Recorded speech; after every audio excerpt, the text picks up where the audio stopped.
Now, let's link what you mentioned about ungoverned spaces to a particular illustration given by will I call him a retired soldier who has had like 2 tours in Borno State. In fact, I need to mention his name so that, in fact, I might even send you the link to the clip. Okay. Lance Corporal Emmanuel Oduadu, that's his name. He said sometimes they can get information about an attack occurring close to their base, but without an order, they can't move. Whatever the military formation is, whoever, any officer leading that formation should have some level of independence.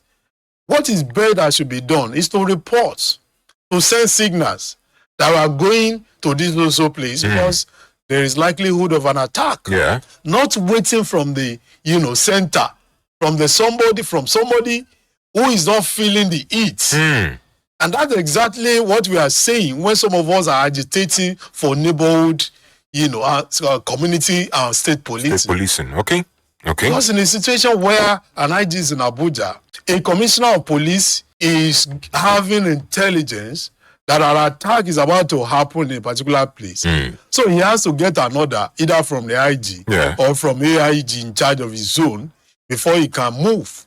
I don't think that is not the way it is done in several other countries. And one of the things I've been able to see as far back as 2015 during my service here was the fact that the ways and manners these officers are being trained, they can only function maximally given the situation that existed in 1950 up to 1960. The modern level of training for military is not in existence in Nigeria today. The same approach in the 60s, 70s. But we are regarded as one of the best in the world. Then, because that was the kind of war that was available then when Nigeria, were deploying troops to Liberia, United Nations mission in Liberia, Sudan, and all of those things. Because that was the situation then. Today, we're even more overstretched than some of these smallest African countries. So as far as the security is concerned, Nigeria is not rated as number 1 because the world has moved. What we have as a country, Nigeria, is just the boot on the ground. And that was what obtainable then. So from the training, retraining, we need to do more. And when we are able to do that, we now need to look at even the remuneration of these officers. They are poorly remunerated.